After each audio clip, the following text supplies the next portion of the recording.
also asked if I could teach a course on the history and theology of worship, because I believed the goal of all preaching and all apologetics and all teaching should ultimately be to bring us to that saving knowledge of Christ and to be worshipers of Him in spirit and in truth. And so, Pastor Harmon, I want to thank you, sir, for opening this church up for this occasion, because that's why we are part of the body of Christ.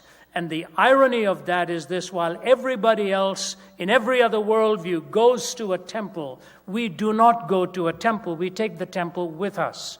We come together as a body of believers united in Christ, and this body is the temple of the living God. If we understand what worship means, if we truly come to terms with why it is that Jesus said that the Father seeketh such to worship Him.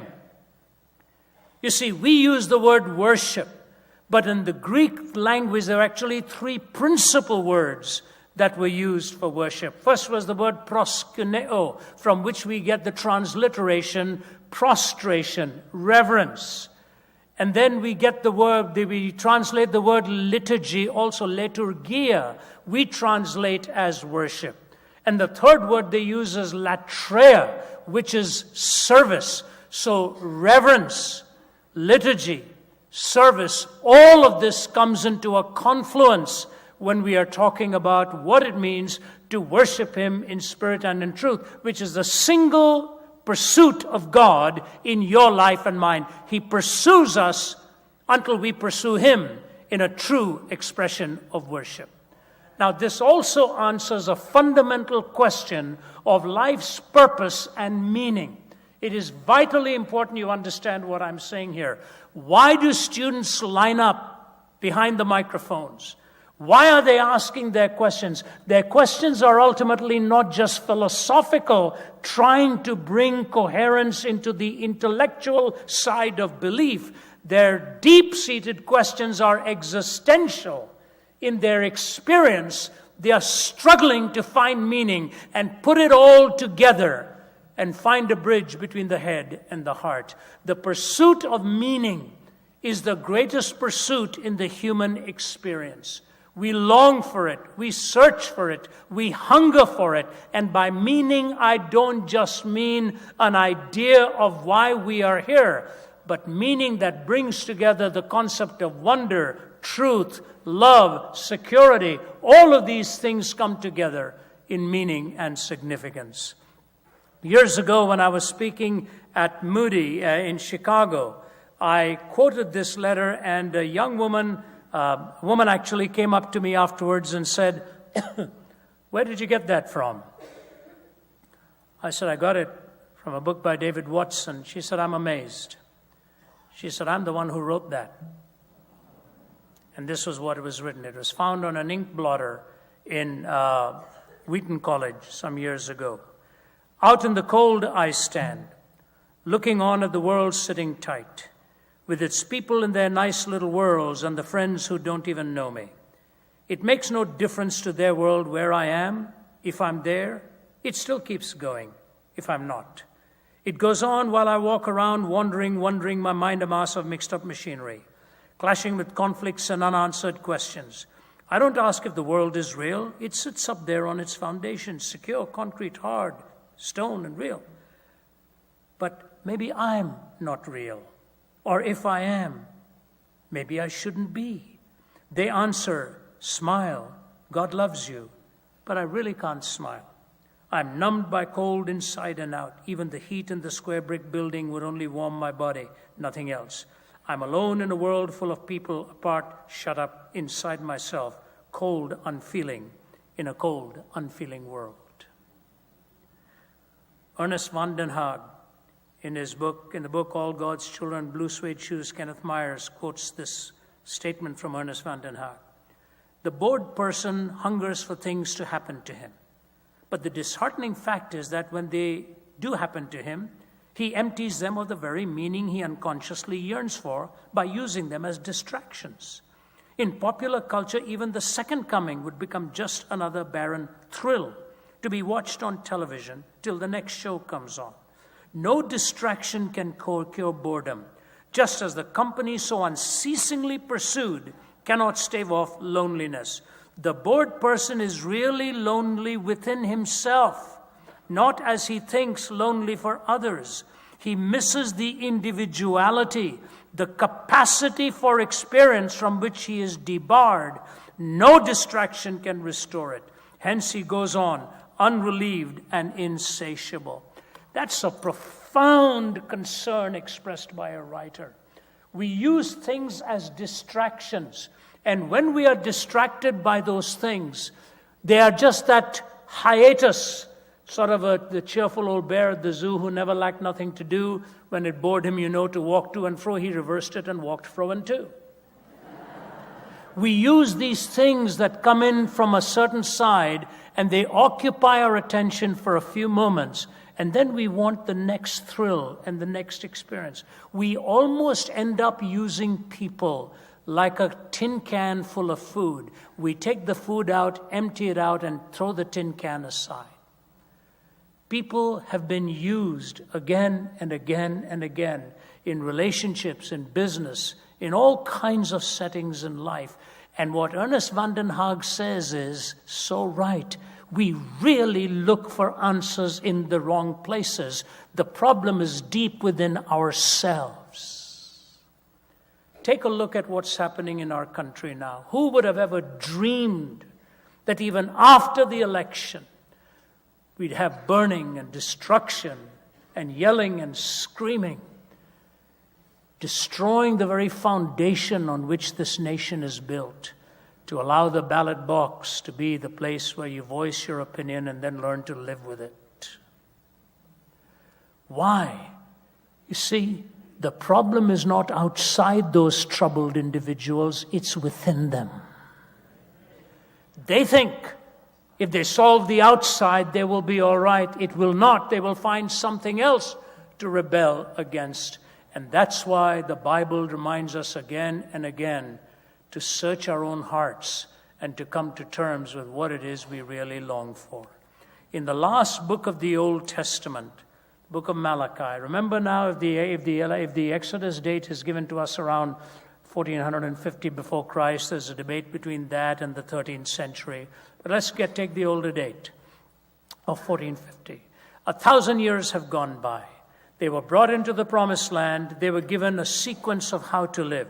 Redemption, righteousness, worship. That is both chronological and logical.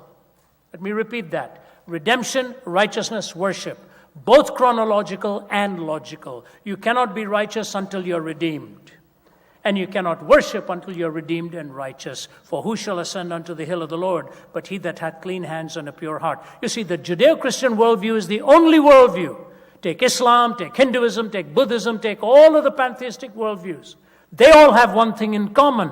You earn the right to pull yourself up by your virtuous bootstraps and strive your way into that eternal destiny, whether it's nirvana or moksha or paradise for the Islamic world. It's always a works-oriented belief. All of them are works-oriented.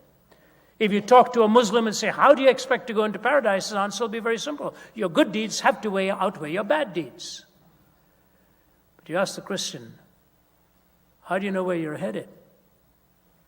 And you'll point to that. You're forgiven by the grace of God. So 1,000 years have gone by and the people have rebelled. And in that rebellion, the last one, Malachi, is going to be followed by about 400 years of what they call silent years. They weren't silent at all. All was happening for the preparation of the arrival of the Messiah and the person of Jesus Christ. Let me read for you a few scattered verses. You can go back home and read the book in its entirety. But I just want you to notice the second verse of the first chapter. I have loved you, says the Lord, but you ask, how have you loved us? Imagine that. A millennium has gone by, and God says, I've loved you. And they say, in what way? In what way? That's why in Isaiah he says, what more could I have done for you that I have not already done? Why, when I'm looking for grapes, are you bringing forth wild grapes? I was telling the audience at Michigan State some years ago, I was in Singapore speaking to a group of hotel general managers, and sitting next to me was the general manager of probably one of the finest hotel chains in the world, the Raffles Hotel. And she and I were chatting, and they just sent back a handful of Cambodian young people who'd come there to intern.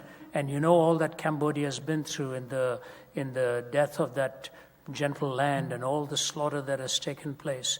And so these young people on the last evening were asked to stand up and share what they enjoyed most about being in Singapore. And this general manager was saying to me, you know what? I was expecting things like the tram system, the transportation system, our tall skyscrapers, all the wealth and everything that they see around here. It's one of the world's largest economies. The highest number of response made one statement: the 3 p.m. ice cream treat.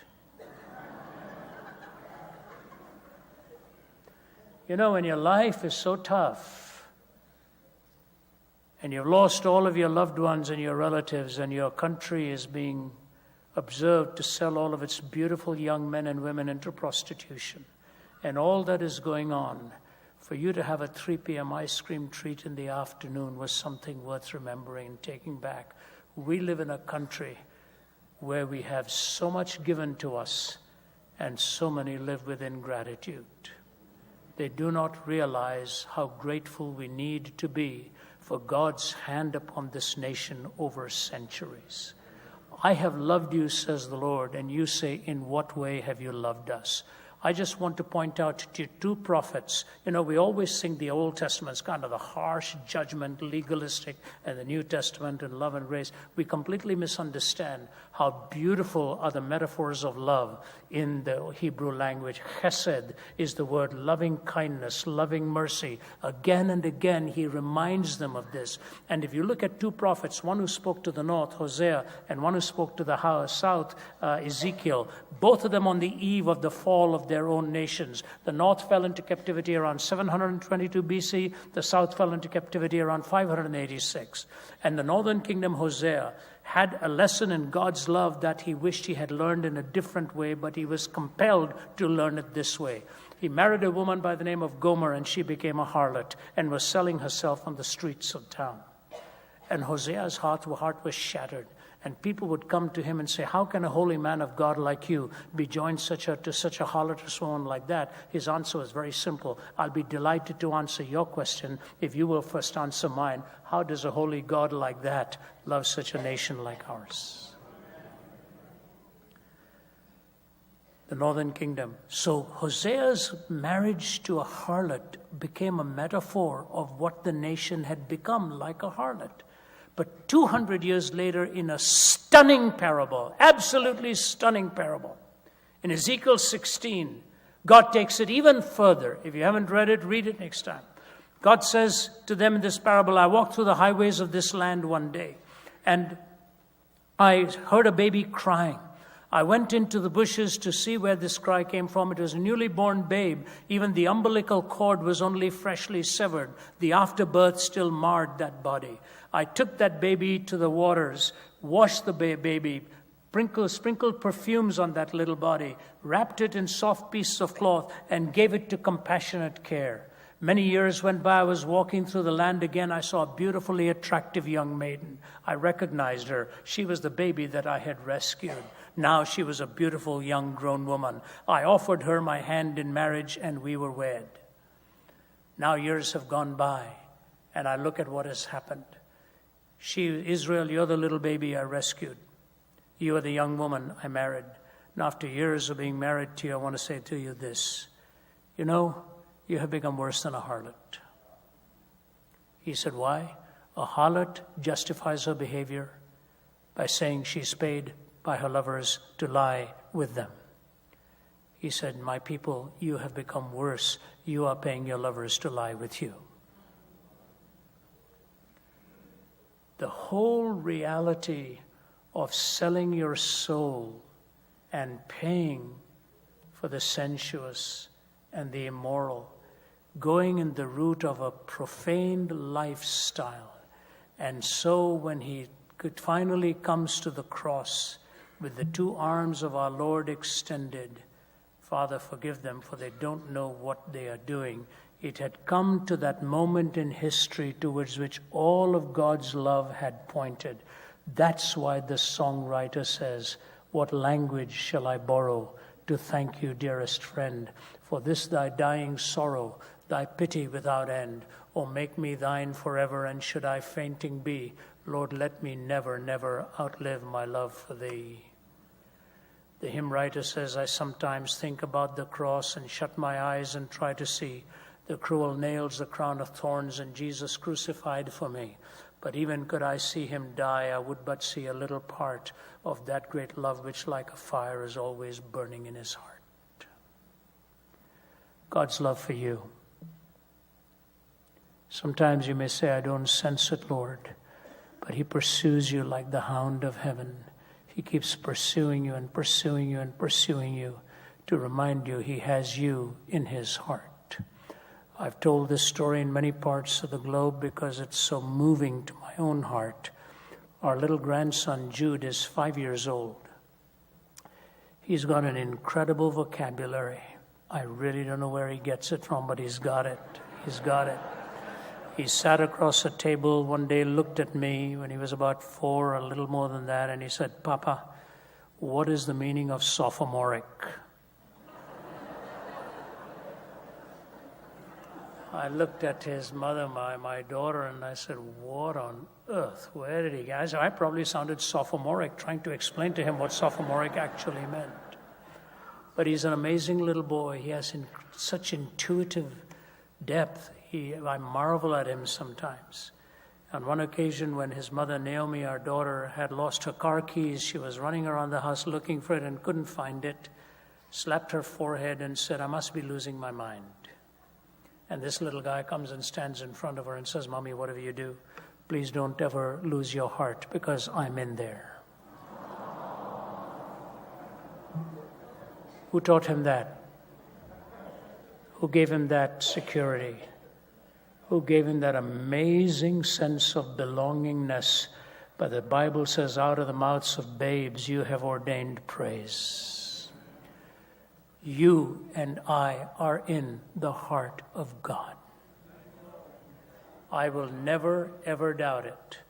I am now in my 7th decade of life. My last birthday, I turned 70. I find it very hard to believe. Once upon a time, I would have thought reaching this as the dinosaurs stage in life,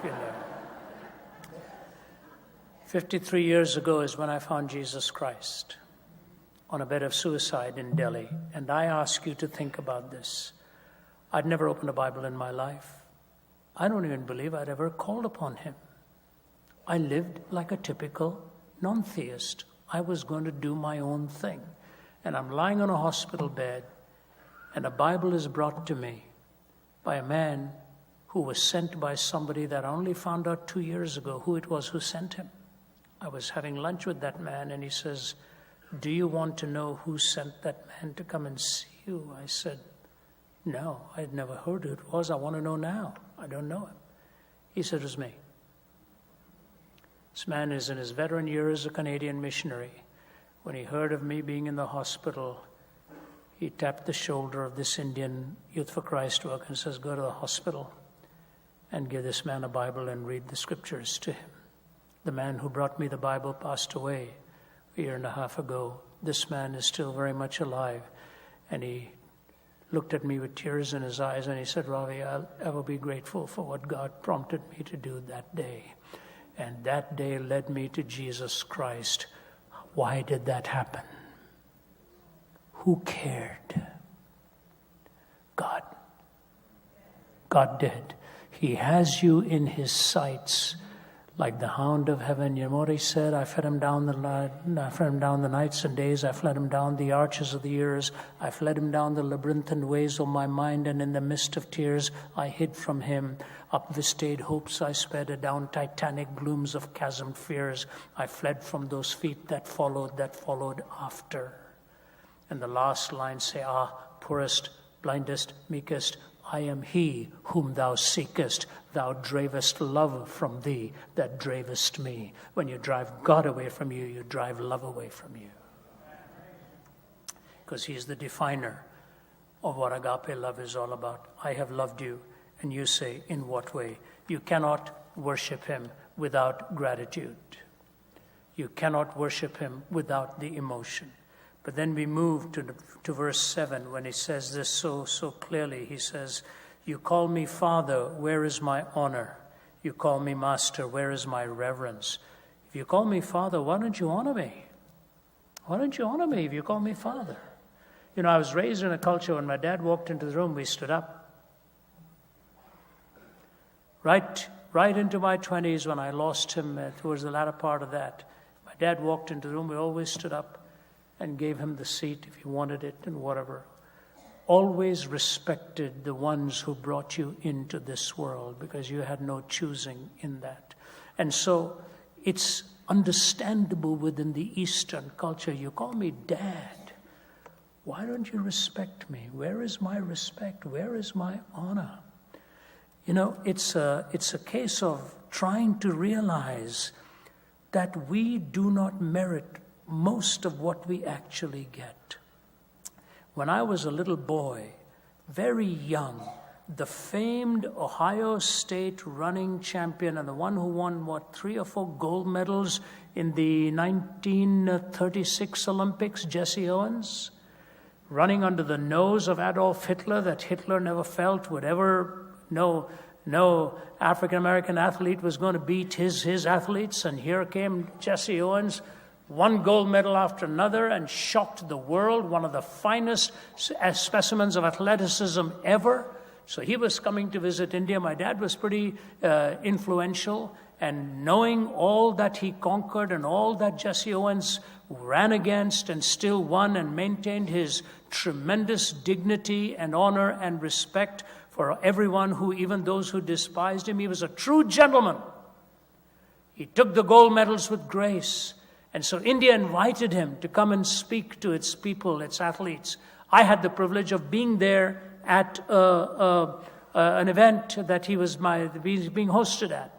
And so he would tell the story of Hitler's incredible prejudice and racism and all of that, but how he was enabled to run against these odds and win.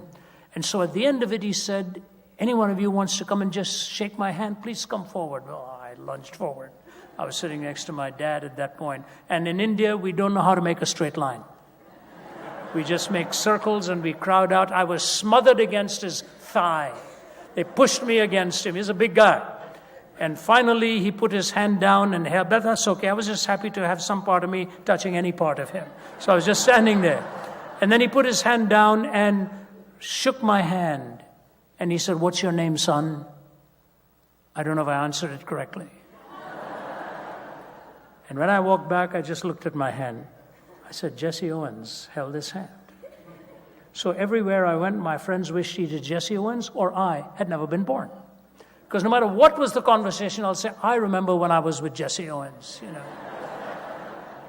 And finally, I thought to myself, what would have happened if Jesse Owens had asked me to run with him? And I nudged him and said, I'll take you on, Jess. Let's go, you know. He was still the world's number one. He was still Jesse Owens, sir.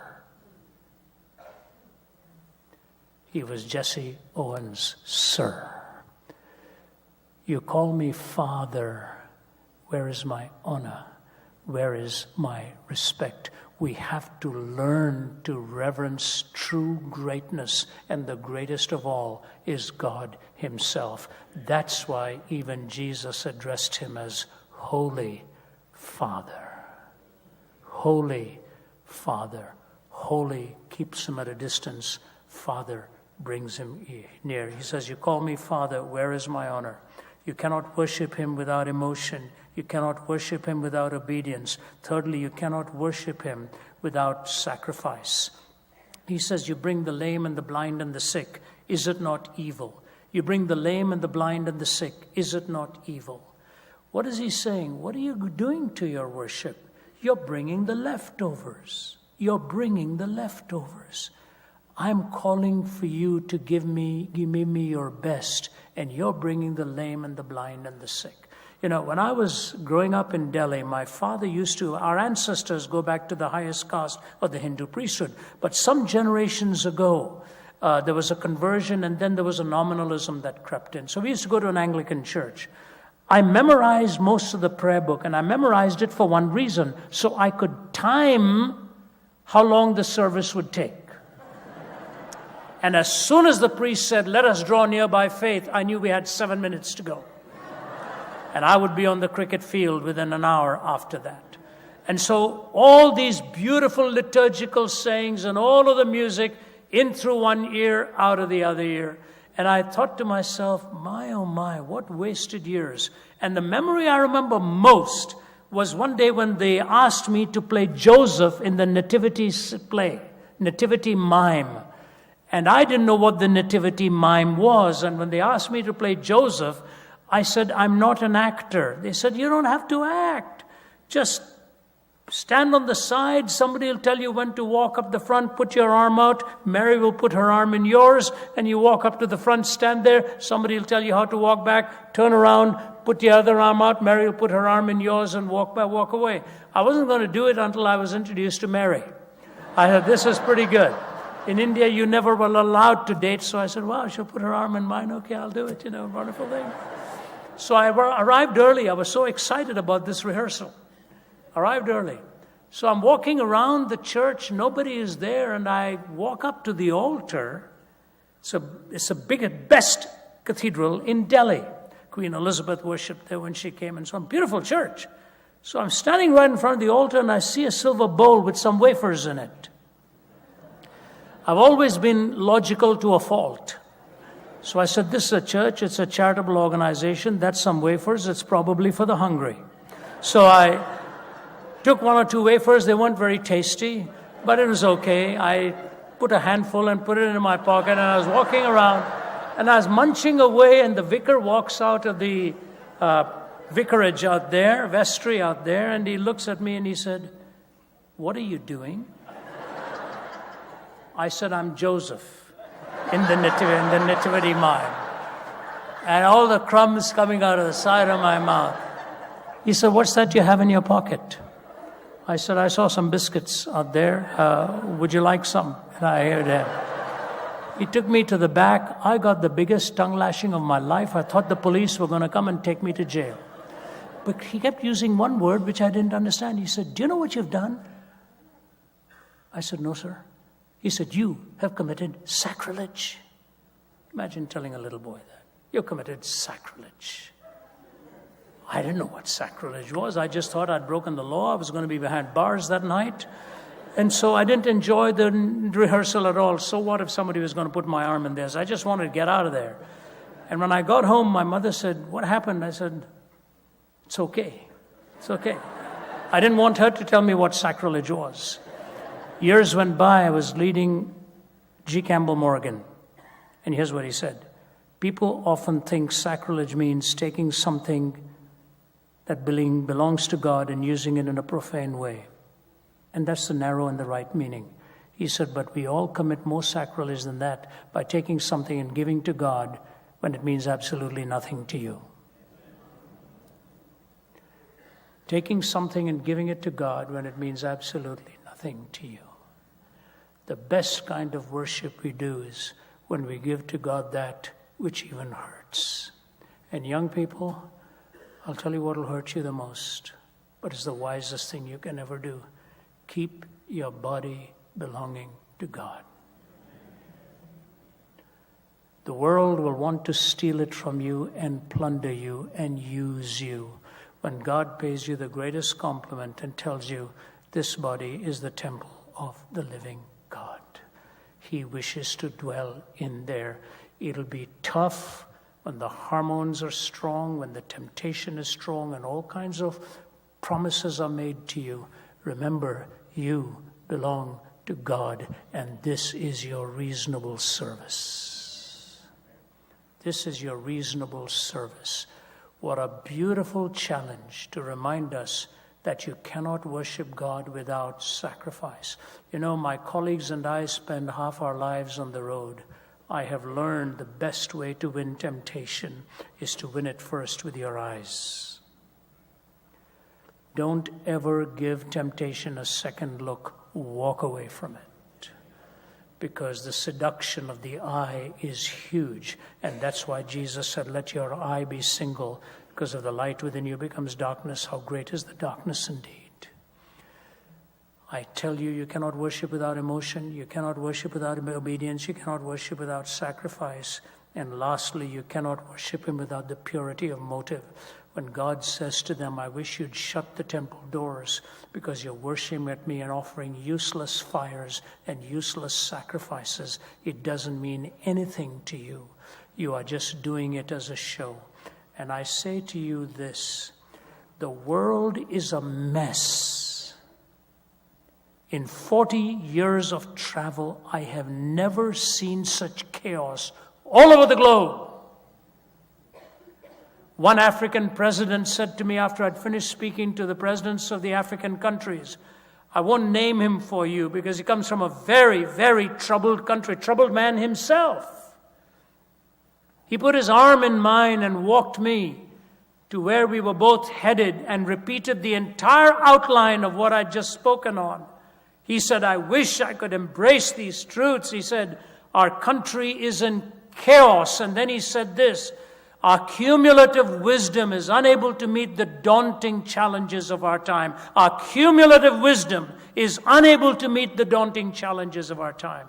Last year, not this year, last February, it's important I point out the year, long before all this election took place, and now recently, a woman from the State Department stepped up. I was speaking to the media in Washington, and she stepped up and said to me, you know, I've been in this State Department role. I forget if she's 30 or 40 years. She's been here about 30 years.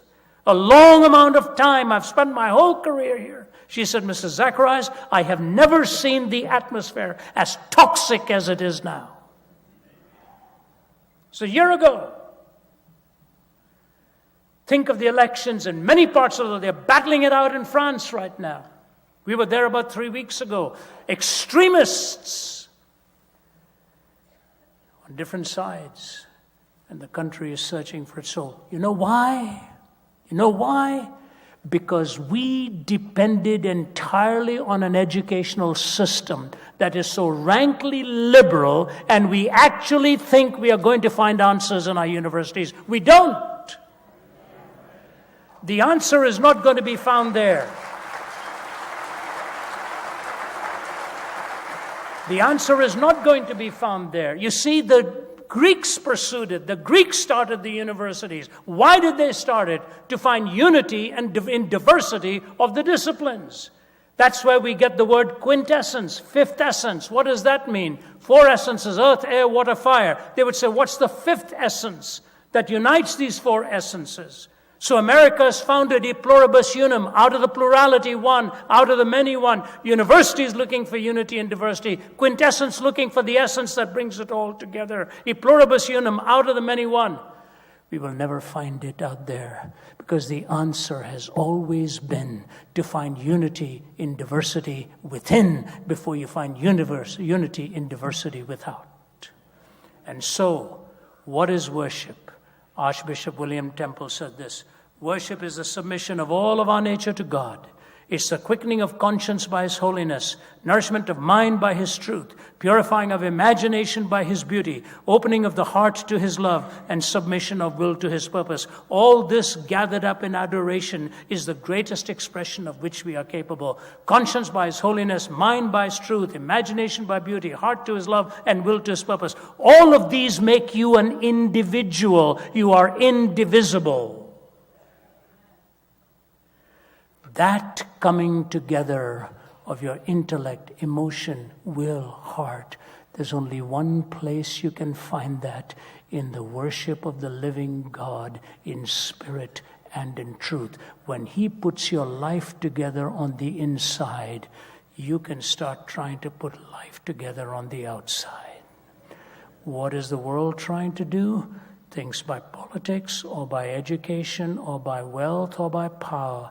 they can bring unity in diversity. The Greeks failed in their experiment because the Greeks talked of virtue. They never pointed it ultimately to God. They may have been heading there.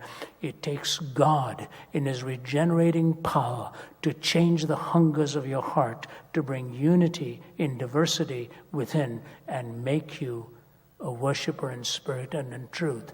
And hence the music we sing with emotion and imagination. Hence the message, we bring the intellect to respond. Hence the offering, we serve by giving. Worship is not an hour on Sunday. Worship is co-extensive with life.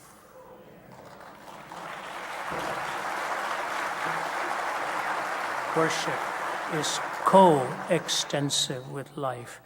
You know, if you take this truth and apply it in your life, and young people especially, you know, I get letters from 7 and 8-year-olds. Amazing. I could read some of them to you. Get letters from 12, 13, 14-year-olds who are writing poems after listening to messages.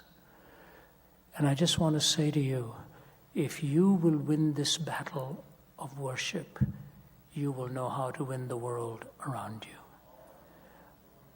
On my 50th birthday, my wife said to me, "What would you want?" I said, "Nothing. I'm just very happy with all that I have." She said, "Please tell me something that I can get you. It's a landmark year."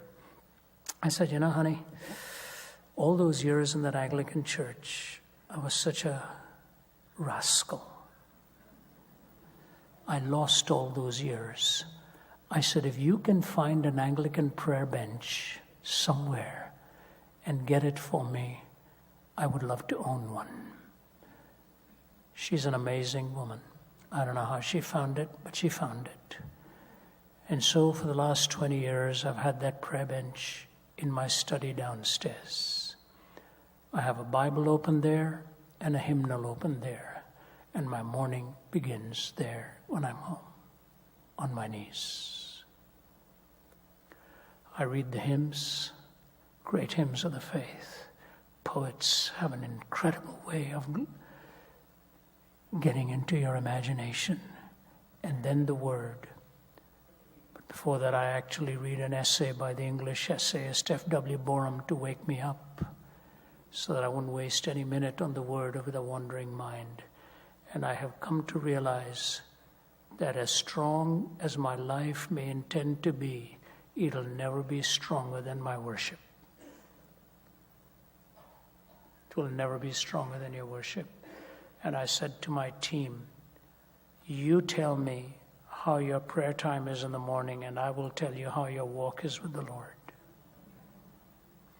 See, these are public displays.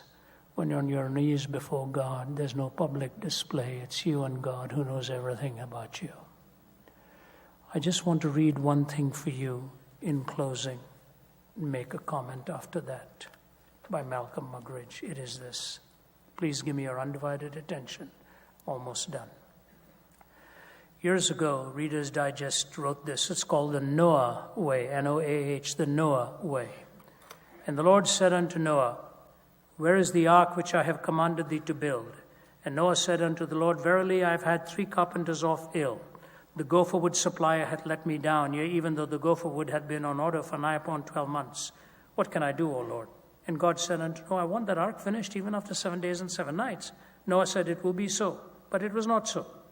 And the Lord said unto Noah, What seemeth to be the trouble this time? And Noah said unto the Lord, Mine subcontractor hath gone bankrupt. The pitch which thou commandest me to put on the outside and on the inside of the ark hath not arrived. The plumber hath gone on strike. Shem, my son, who helpeth me on the ark side of the business, hath formed a pop group with his brothers Ham and Japheth. Lord, I am undone. And the Lord grew angry and said, What about the animals, the male and the female of every sort, that I ordered to come unto thee to keep their seed alive upon the face of the earth? And Noah said, They have been delivered unto the wrong address, but should arriveth on Friday. And the Lord said, How about the unicorns and the fowls of the air by 7s? And Noah wrung his hands and wept, saying, Lord, unicorns are a discontinued line. Thou canst not get them for love nor money. And the fowls of the air are sold only in half dozens. Lord, Lord, thou knowest how it is. And the The Lord in his wisdom said, "No, my son, I know how it is. Why else do you think I have caused a flood to descend upon the earth?" When your life is barren, it's because you've made all the excuses.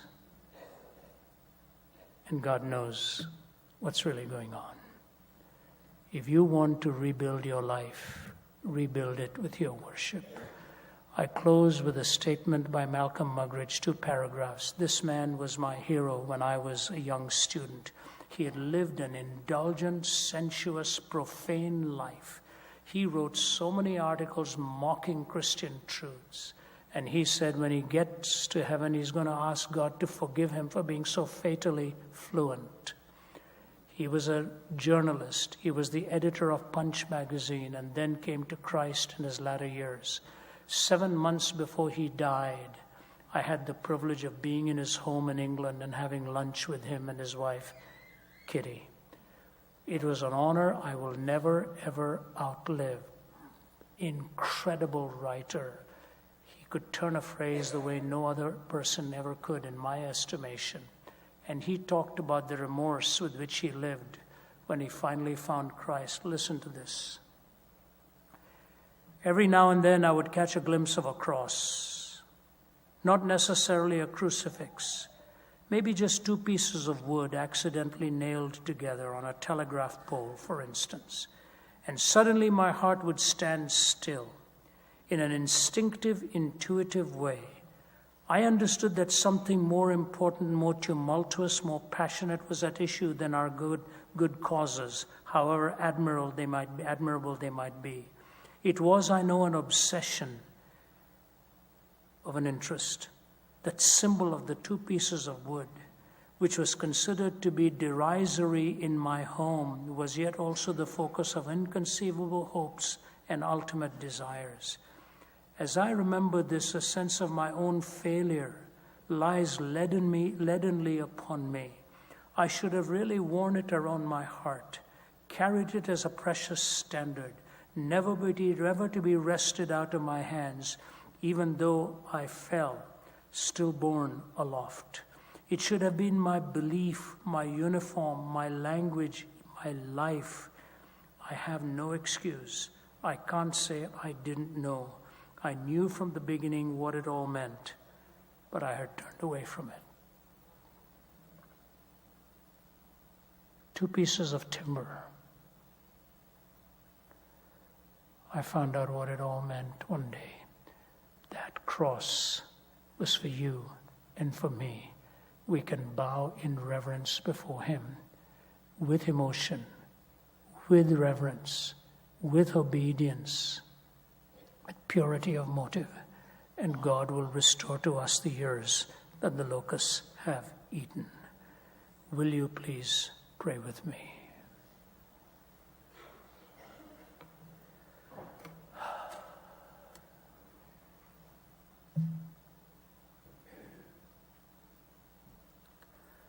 Lord, I thank you for the Good News Network,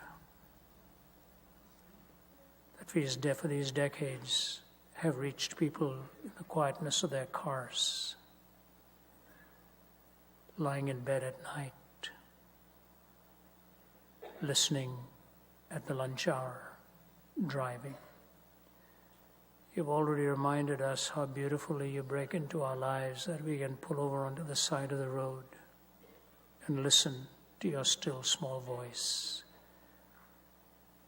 Thank you so much for Clarence Baranowski and these decades of faithful calling and service, how he built this mission so that millions could hear. What a wonderful ministry you gave him and a vision you gave him. Thank you for the staff that stands with him, albeit small, with a reach that is large. I pray for them, that vision will grow and expand so that men and women in many parts of this land will hear your voice because of their dedication.